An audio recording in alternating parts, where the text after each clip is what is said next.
Hello and welcome everyone in our new podcast. आज हमारे साथ रेप्यूटेड प्रोफेशनल्स मौजूद हैं, जिसमें सबसे पहले हैं संदीप सर, जो कि असिस्टेंट प्रोविडेंट फंड कमिश्नर हैं, ऑल इंडिया रैंक 91।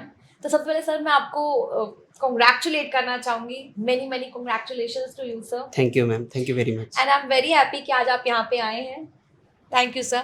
और हमारे साथ सुधीर सर भी मौजूद हैं। Hello sir. Hello ma'am. कैसे हैं आप? I am good ma'am. ठीक है सर। तो विदाउट एनी डिले आज हम ये पॉडकास्ट स्टार्ट करते हैं। और उसके अलावा मैं हमारे एस्पिरेंट जो भी आज पॉडकास्ट देखेंगे, हमारी जो वीडियो बनने जा रही है, मैं उनको ये चीज़ बोलना चाहूँगी कि इस पॉडकास्ट के बाद आपको बहुत कुछ जानने को मिलेगा। बहुत इन्फॉर्मेटिव होने वाला है ये पॉडकास्ट, तो इसे एंड तक देखना बिल्कुल मत भूलना। तो स्टार्ट करें सर। Yes ma'am. तो सबसे पहले सर मैं आपकी जर्नी के बारे में जानना चाहूँगी कि आपने कैसे स्टार्ट किया, क्या प्रॉब्लम्स आई, या कब आपने अपनी जर्नी को मतलब स्टार्ट करने का सोचा। तो पहला क्वेश्चन मैं आपसे यही पूछना चाहती हूँ सर। शुरुआत में एक गाने के बोल से ही करना चाहूँगा कि जिंदगी का सफ़र है ये कैसा सफ़र, कोई समझा नहीं कोई जाना नहीं। यस, तो इस लाइन में ही बहुत सारे आंसर आपको मिल जाएंगे कि ज़िंदगी के सफ़र में जो है पता नहीं होता है कि हमारा जो मुकाम है वो कहाँ जाएगा, हम कहाँ सोचते हैं और ईश्वर कहाँ लेके जाता है। दोनों दो चीज़ें होती हैं। अगर हम जो सोचते हैं वो चीज़ अगर हमें मिल जाती है, हासिल हो जाती है, तो वो अच्छी बात है। लेकिन जिस सफ़र में आपको जो ईश्वर ने चाहा होता है, अगर वो मिल जाए तो समझिए उससे भी अच्छी बात होती है। तो मेरे साथ ज़िंदगी में ऐसा कुछ हुआ, बहुत सारे उतार चढ़ाव जैसे आम तौर पे सभी के साथ होते हैं। मेरे साथ कोई नया नहीं है, जी। इस होते रहते हैं। और पढ़ाई लिखाई मेरी, तो जहाँ तक पढ़ाई लिखाई का सवाल है, जो मेरी प्राइमरी और सेकेंडरी एजुकेशन है वो उत्तर प्रदेश के गोरखपुर ज़िले से हुई है। और गोरखनाथ की नगरी है। और उसके बाद से मैं जो है, चूँकि फिर हमारे टाइम में AIEEE का एग्ज़ाम होता था, जो अब JEE मेंस और एडवांस होता है। तो मैं all India entrance engineering exam जो मैं क्वालिफ़ाई किया, तो मुझे NIT मिला। तो बेसिकली मैं अभी NITian भी हूँ इस जॉब से पहले। और मोतीलाल से जब मैंने, जो कि पहले MNR के नाम से जाना जाता था, रीजनल इंजीनियरिंग कॉलेज, वहाँ से मैंने बीटेक किया। तो बीटेक करने के दौरान जो है मैंने बहुत कुछ सीखा, बहुत अच्छे-अच्छे प्रोफ़ेसर्स मिले, उन्होंने मेरी लाइफ़ को चेंज किया। और प्रोफ़ेसर से तो अच्छे थे ही, वहाँ जो हमारे कलीग थे और इंडिया के डिफरेंट एरिया से, और इनफैक्ट इंडिया के बाहर से भी जो आए थे, जो भूटान से आए थे, श्रीलंका से आए थे, वो मेरे बहुत अच्छे दोस्त बने। और उनसे मैंने बहुत कुछ सीखा, स्कूल के कॉलेज के कलीग से। और इस दौरान जब इलाहाबाद में 2014 बैच का पास आउट हूँ, तो उस समय जब मैं इंजीनियरिंग करने गया, तो ये होता था कि मैं NIT से हूँ, तो एक प्राउड फीलिंग होती थी कि ठीक है, IIT में नहीं जा पाया लेकिन NIT में पहुँच गया, मिल गया, तो खुशी थी। लेकिन जब मैं इलाहाबाद गया और जब वहाँ का माहौल देखा, तो ढलता गया धीरे-धीरे कि यार यहाँ तो हर तरफ जो है वो हाँ, UPSC है, UP PCS है, और मतलब वही राजा है, जो वो निकाल लिया वही राजा है। वहाँ जाके मुझे लगने लगा कि अब मैं थोड़ा-सा सेकंड पोजीशन पर आ गया, ठीक है। तो फिर ये हुआ कि ठीक है, अब नेक्स्ट हमारा टारगेट अब UPSC हो गया। मतलब वहाँ का ऑरा ही ऐसा है, और वो जो गंगा यमुना सरस्वती की जो धरा है, वहाँ पे एक अलग ही वाइब्स है वहाँ पे। जी, जी, जी। तो वहाँ से मेरी जर्नी चेंज होती है, लोग मिलते जाते हैं, लोग हमको गाइड करते जाते हैं। उसके बाद मैं दिल्ली आता हूँ तैयारी करने। दिल्ली जब आया तैयारी करने, तो मेरे साथ आप ये कह सकते हैं कि मैं अपनी ज़िंदगी को 2 मूवी से जोड़ने की कोशिश करूँगा। शायद अब समझ पाता हूँ, शायद उससे बहुत कुछ मेरी ज़िंदगी जुड़ी हुई है। जैसा एक मूवी है टू स्टेट्स, जो आई हुई थी पहले, बहुत पहले आई थी। मैं बताऊँगा क्यों मैं जोड़ रहा हूँ। और दूसरी एक मूवी है ये जो अभी 12th फेल आई है। ओके। यस, तो मैं दोनों से कोरिलेट करूँगा चीज़ों को। और पहला मैं बताता हूँ, एक, लेकिन उससे पहले जब मैं बहुत ज़्यादा डिमोटिवेट हुआ एक बार कि क्या हो रहा है लाइफ में, क्या चल रहा है, तो मैंने जो है एक बुक पढ़ी, डार्क हॉर्स करके, नीलोत्पल। यस, वो बुक मैंने पढ़ी, तो उसमें उस बुक से मेरा क्रक्स ये निकल के आया कि UPSC दुनिया नहीं है, UPSC के बाहर भी एक दुनिया है, और जो कि हो सकता है बेहतर दुनिया है। मैंने उसमें ये चीज़ पढ़ी। और उसके बाद मैंने सोचा ठीक है, फिर से एक बार और ट्राई करते हैं, नहीं हुआ तो ठीक है, हो गया तो अच्छी बात नहीं हुआ तो उससे आगे अलग हट के सोचेंगे, कुछ और बड़ा सोचेंगे। करते करते हाई कोर्ट की वैकेंसी आती है। हाई कोर्ट की वैकेंसी में मेरा जो है ये सिलेक्शन होता है, मुझे जनपद न्यायालय गोरखपुर अलॉट होता है। मैं जिला जज कार्यालय गोरखपुर में भी कार्यरत रहा और काम करते करते मैंने जो अपनी सेल्फ स्टडी फिर स्टार्ट की और रिवीजन वर्क किया और उसके बाद मैं यूपीएससी में फाइनली सेलेक्ट हुआ और वहाँ से मैं रिजाइन देके मैं यूपीएससी में आ गया। पहले मैंने बताया था, एक तो वो बुक थी जो मुझे हाँ, जो कि मेरे लिए मोटिवेटिंग फैक्टर बनी। उसके बाद जो मैंने 2 स्टेट बताई, जो कि मैं बताया वापस से जो स्टार्ट करूँगा कि मैं जब दिल्ली आके तैयारी शुरू किया तो मेरे साथ एक मैम थी, वो तैयारी कर रही थी। तो तैयारी करते-करते क्या हुआ, हम लोगों ने काफ़ी अच्छी पढ़ाई और हमने दिल्ली में रह के बहुत अच्छे से पढ़ाई किया। तो उनका सिलेक्शन हो गया पहले। वो she is veterinary surgeon right now in Rajasthan. वो राजस्थान में देन आफ्टर सिलेक्शन के बाद शी प्रपोज्ड मी और मैंने उस चीज़ को पहले तो कहा कि नहीं यार, आपकी अपनी लाइफ है यार, अब जियो, अब मैं कहाँ तुम। उन्होंने राजस्थान का जो पब्लिक सर्विस कमीशन होता है आरपीएससी, उसके थ्रू वो वहाँ सेलेक्ट हो गई और वो she belong to Rajasthan and I belong to UP Gorakhpur. Yes. तो उसके बाद फिर हमने शादी किया। उस टाइम मैं कुछ नहीं था, simple UPSC aspirant. Now I can relate.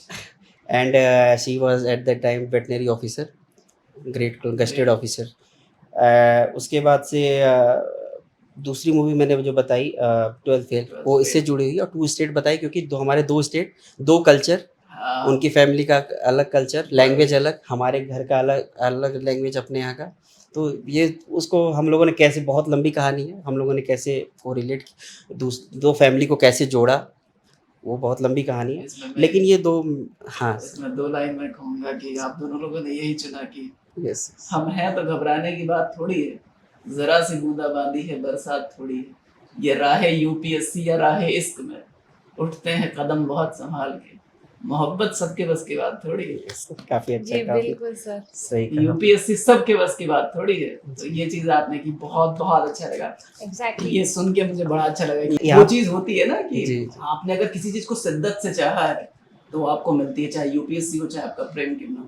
तो जी, आपने काफ़ी अच्छी बात कही और सच में वो मेरे पे को रिलेट होती है और मैं इसमें यही कहना चाहूँगा कि ये काफ़ी वो करेजियस हैं जो उन्होंने स्टेप लेने के लिए मुझे भी इनकरेज किया बिल्कुल। और दूसरा उन्होंने मुझे मोटिवेट भी किया पढ़ाई के दौरान। मतलब उनका सिलेक्शन हो गया लेकिन उन्होंने मुझे हमेशा मोटिवेट करती रही, मुझे गाइड किया उन्होंने और हम लोग आगे बढ़े जो है।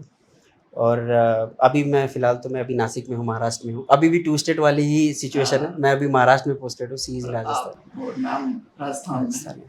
तो मैं ये कहना चाहता हूँ कि यूपीएससी ठीक है, मैं वापस से आता हूँ, यूपीएससी ठीक है लेकिन इससे बियॉन्ड भी एक दुनिया है और अपनी एक हॉबी है, ज़िंदगी में अपनी एक हॉबी है, उसको बना के रखा जाए।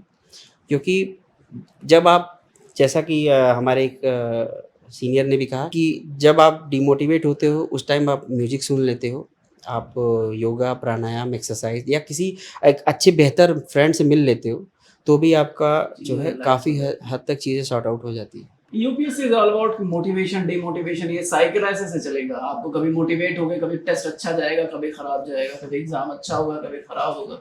But if you are motivated towards your examination कि हाँ मैंने करना है, मेरा क्यों मजबूत है, क्यों मैंने स्टार्ट किया था, उसके लिए किया था, किसके लिए किया था, परिवार के लिए किया था, क्या था, अगर आपका क्यों मजबूत है तो चीजें बहुत इजीली टैकल होती हैं, आप अप्स एंड डाउन्स में निकल जाते हो। Right sir? जी।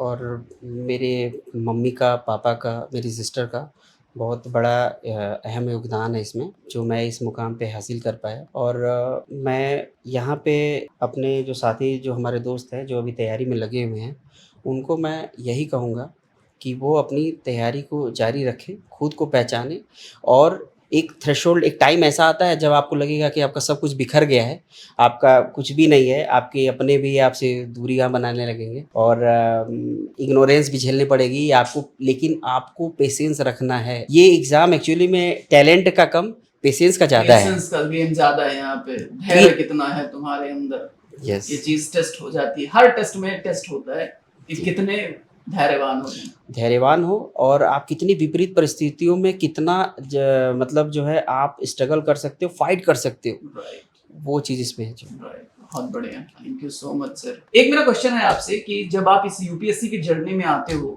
तो इंटरव्यू अक्सर हर्डल बन जाता है, लास्टली कई बार इंटरव्यू में बच्चे जाके फंस जाते हैं। इंटरव्यू का क्या एक्सपीरियंस है, कैसे प्रिपरेशन करनी चाहिए और क्या क्या प्रॉब्लम्स आती हैं, आपने क्या फेस करे इंटरव्यू के दौरान? आपने बहुत ही अच्छा क्वेश्चन पूछा और बहुत ही इंटरेस्टिंग, मेरे लिए बहुत इंटरेस्टिंग क्वेश्चन है जो मैं इसका आंसर आपको बताना चाहता हूँ। मैं जब इंटरव्यू हॉल में पहुंचा, मेरा 6 जून या 7 जून को मेरा इंटरव्यू था, सेकंड हाफ में था। और मैं जब पहुंचा वहाँ पे तो गर्मी का जून का महीना है, गर्मी हो रही है काफ़ी ज़्यादा।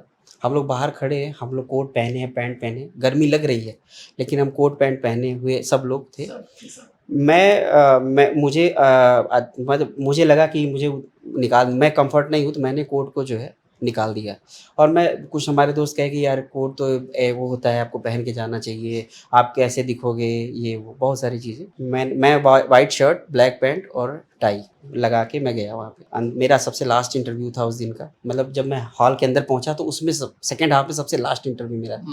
मैं जब अंदर गया तो वहाँ पे हमारे सामने 5 लोग की टीम थी, 5 सर थे हमारे, 5 बहुत ही रिस्पेक्टेड और बहुत ही 5 बोर्ड मेंबर थे, 5 लोग, 5 बोर्ड मेंबर थे। और उन्होंने सबसे पहला क्वेश्चन यही कहा कि हाँ तो संदीप जी बताइए अपने बारे में और कुछ इंटरेस्टिंग बताइए। हाँ, पहला क्वेश्चन यही था, कुछ इंटरेस्टिंग बताइए। हमेशा लगभग लोगों, मैंने यही सुना है, लगभग जितने लोगों ने इंटरव्यू फेस किया सबसे पहला क्वेश्चन आता है अपने बारे में कुछ इंटरेस्टिंग बताइए जो आपने जिया हो। फिर मैंने माइंड में रियलाइज किया उस चीज़ को, हो सकता है सर सुबह से इंटरव्यू लिए जा रहे हैं तो सब जवाब सुन के वो सर होता है, एक साइकोलॉजिकल होता है माइंड में। लास्ट में जब इंटरव्यू होता है तो और डर लगता है, पता नहीं बच्चे में किसी को फिल्टर कर लिया हो, हमारा क्या होगा। यस और यही हो रहा था।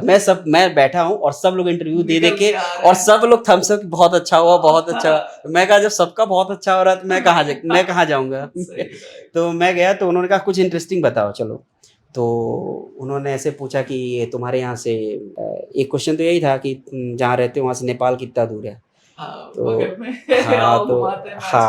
फिर बोला नेपाल, अच्छा बताओ वहाँ बॉर्डर जो सिक्योरिटी फोर्स होती है वो कौन सी होती है, एक क्वेश्चन पूछा तो मैंने आंसर दे दिया। उसके बाद कहा कि तो एक सर ने कहा नहीं ये तो उनसे अपने मेंबर्स का, ये तो इंटरेस्टिंग क्वेश्चन नहीं, कुछ और पूछो। तो उन्होंने कहा चलो तुम ही बता दो। तो मैंने कहा कि उस समय मेरा चूँकि इंजीनियरिंग बायोटेक्नोलॉजी ब्रांच में हुई है तो मैंने उससे उस समय एक मैमूथ एलिफेंट का कोई कॉन्सेप्ट आया था। तो उसमें ये था कि हम जो है जो एनिमल एक्सटिंक्ट हो जा रहे हैं हम उनको वापस से हम उसको कैसे ला सकते हैं। और रिसर्च भी हुआ है। और अंटार्कटिका में वहाँ पे मैंने ऐसे कुछ बताया, टेक्निकल चीज़ें थोड़ी सी मैंने वहाँ बताया। बर्फ के नीचे वो जो मैमूथ एनिमल जो हाथी होते थे पहले, बहुत विशालकाय हाथी होती थी, उसके हमको वो मिले हैं सैंपल में, साक्ष्य मिले हैं। और वो क्या है डिफ्रीजिंग टेम्परेचर, मतलब बहुत कम टेम्परेचर पर थे तो उसके जो डीएनए है वो सारी चीज़ें अभी भी, हाँ अभी भी मतलब कंजर्व है, प्रिजर्व है। तो हम उसका स्टेम सेल ले करके हम काम कर सकते हैं। हमने कुछ टेक्निकल चीज़ें बताई तो वो बहुत क्या तो बहुत बड़ी बात बताई। हम लोग रोज IUCN का रेड डाटा रिपोर्ट पढ़ते हैं, हम ये पढ़ते हैं कि ये गया अब ये दोबारा नहीं आएगा, अब जो है ब्लैक पांडा गया दोबारा नहीं आएगा, ऐसे कर करके हमने बहुत रेड पांडा बहुत सारी चीज़ें पढ़े। तो उनका चलो ठीक है इंटरेस्टिंग। मैं एक सवाल पूछूं, इसे मेरा मन कर रहा है। कई बार एक क्वेश्चन आता है नेचर वर्सेस एथिक्स या अनएथिक्स, आप हमारे पेपर 4 में है एथिक्स।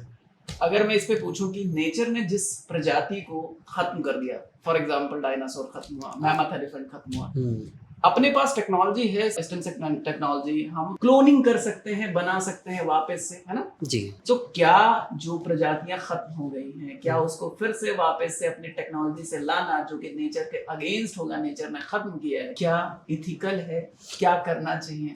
ये डिबेटेबल इशू है और इस पर जो है बहुत सारे रिपोर्ट आते हैं कि कहीं ना कहीं, जैसे आपने इसकी बात की, ये तो प्रजातियां हुई, हम जो खाते हैं जैसे कि आप बीटी ब्रिंजल है, बीटी कॉटन है, जो बैसिलस थ्रूएनजेनेसिस के जो, और इनफैक्ट अभी जो टमाटर यूज़ करते हैं, याद करिए टमाटर का एक समय था जब टमाटर हाँ हो जाता था, और आज टमाटर जो नासिक से अगर गोरखपुर भी आता है तो एकदम फ्रेश होता है। तो कहीं ना कहीं साइंस ने तरक्की की है, लेकिन हम कितना भी तरक्की कर ले, नेचर इज़ नेचर का कोई भी सब्स्टिट्यूशन नहीं है, कोई भी सब्स्टिट्यूट नहीं है। यार रहना एथिक्स के लिए ऐसे क्वेश्चंस आते हैं, एथिकल क्वेश्चन में फंसा देंगे आपको कि बताओ क्या करोगे ऐसे सिचुएशन में। इंटरव्यू में अक्सर ऐसे क्वेश्चन पूछे जैसे आपसे, तो इंटरव्यू में मैंने जो आपका क्वेश्चन था पहले कि इंटरव्यू कैसे फेस करना चाहिए, उसमें ये है कि आप जो है आप बस वो रिप्रेजेंट करिए, एक्स्ट्रा स्मार्ट बनने की कोशिश मत करिए, और जहाँ बहुत पोलाइट रहिए। अगर आपको आंसर नहीं आता है कोई दिक्कत नहीं, मेरे से भी उन्होंने बहुत सारे 35 मिनट 40 मिनट का इंटरव्यू लिया, उसमें मुझे 5-6 क्वेश्चन थे नहीं आते थे, मैंने पोलाइटली सर को बोला सर मुझे अभी नहीं पता इस बारे में। मेरी हॉबी बैडमिंटन थी तो उन्होंने बैडमिंटन को भी टच किया। मैं यहाँ ये बताना चाहता हूँ आप सभी लोगों को कि आपकी जो हॉबी है उस पर भी आप वर्कआउट अगर करते हैं, रियल में आप ईमानदारी से उस पर काम करते हैं, तभी उसको लिखिए। बहुत इंपॉर्टेंट है इंटरव्यू के लिए डेप्थ, क्योंकि जो हमारे इंटरव्यूअर होते हैं वो कोर्स की चीज़ें जानते हैं कि वो लोग प्री मेंस निकाल के आए हैं, तो उनको नॉलेज है, उनको बेसिक्स पता है। अब उनको कहाँ फंसाना है, उनको उनके प्रैक्टिकल लाइफ में जो डे टू डे लाइफ होती है, जो हम डेली ऑब्जर्व करते हैं। सपोज करिए मैं अगर दिल्ली से यहाँ नोएडा आया, तो दिल्ली से नोएडा आने के दौरान हमने क्या क्या ऑब्जर्व किया। हमने ट्रैफिक देखा, ट्रैफिक की समस्या को देखी, हमने देखा इन्वायरमेंट कहाँ कहाँ डिग्रेड हो रहा है, बड़ी बड़ी इमारतें बन रही है, वहाँ पर ग्रीन टेक्नोलॉजी यूज हो रहा है कि नहीं हो रहा है। उसके बाद हम जो ऑब्जर्व करते हैं, हमारा जो ऑब्जर्वेशन होता है, और वही क्वेश्चन इंटरव्यूअर जो है हमसे पूछना चाहता है। अवेयरनेस, आप कितने अवेयर हैं अपने आसपास के एरियाज के बारे में, और आपका प्रेजेंस ऑफ माइंड चेक करता है। एट द टाइम आप क्या बोल रहे हो, क्या आपके माइंड में क्लिक किया और आपने बोला, क्या वहाँ पे आपने किस तरह से किसी चीज़ को रिप्रेजेंट किया, ये बहुत इंपॉर्टेंट होता है। वहाँ नॉलेज उतना इंपॉर्टेंट, मैंने देखा है, ऑब्जर्व किया है, नॉलेज उतना इंपॉर्टेंट नहीं होता है जितना आपका वे ऑफ एक्सप्रेशन, आपका कॉन्फिडेंस। और जब आपको क्वेश्चन नहीं आ रहा है उस टाइम भी अपना होप और अपना जो कॉन्फिडेंस अंदर का खोना नहीं है, क्योंकि अगला क्वेश्चन वो पूछेंगे, हो सकता है आपको बहुत अच्छे से आता हो। मुझे जुडिशरी का भी क्वेश्चन पूछा, जब उनको पता चला मैंने जिला जज कार्यालय में काम, जुडिशरी का क्वेश्चन, CJI से क्वेश्चन पूछा, आर्टिकल्स पूछा। और एक चीज़ और, एक बहुत अच्छी चीज़ मैं बताना चाहता हूँ कि इंटरव्यू में कोशिश ये करिए कि जो आपका आप इंटरव्यूअर को अपनी दिशा में, ऐसा मत करिए कि मतलब कि उसको अपनी दिशा में ले जाइए। हाँ, उस गंगा में बहिए जिसमें वो बहाना चाह रहे हैं, जिसमें मैं बहाना चाह रहा हूँ उनको। उनके हिसाब से मैं नहीं बहूंगा। अगर उनके हिसाब से मैं बहा तो मैं बह जाऊंगा। मुझे बहाना है उनको अपने स्विमिंग पूल में, अपने हिसाब से। तो मैं ऐसी चीज़ों को उनके सामने एम्फेसाइज करूँ, क्योंकि जो आप कुछ बोलोगे उसी में से उनका अगला क्वेश्चन तैयार रहता है। अच्छा, ये क्या होता है, आप जो आंसर दोगे उसी में उनका होता है। तो आप इस तरह से उनको मोल्ड करो सर को। वैसे सर वो बहुत इंटेलिजेंट होते हैं और उनका मतलब उनको हर फील्ड में वो स्पेशलिस्ट बैठते हैं। मतलब आपको वहाँ पे जो 5 बैठे होते हैं ना, अपने अपने फील्ड में इतने स्पेशलिस्ट होते हैं, आप उनको मात नहीं दे सकते। इसलिए अगर कहीं आप में कमी हो रही है, कहीं लग रहा है कि नहीं आ रहा, तो पोलाइटली उस चीज़ को एक्सेप्ट कर लीजिए।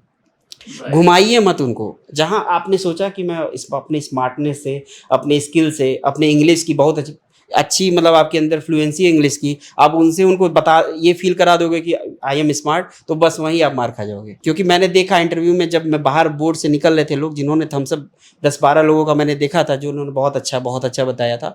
मुझे लगता है उसमें से हार्डली 2 या 3 लोग ही, 2 लोग मुश्किल से मैं जानता हूँ जो लोग सेलेक्ट हुए थे 10 में से। तो पता नहीं चलता कि वो किसको लेते हैं, किसको नहीं लेते हैं।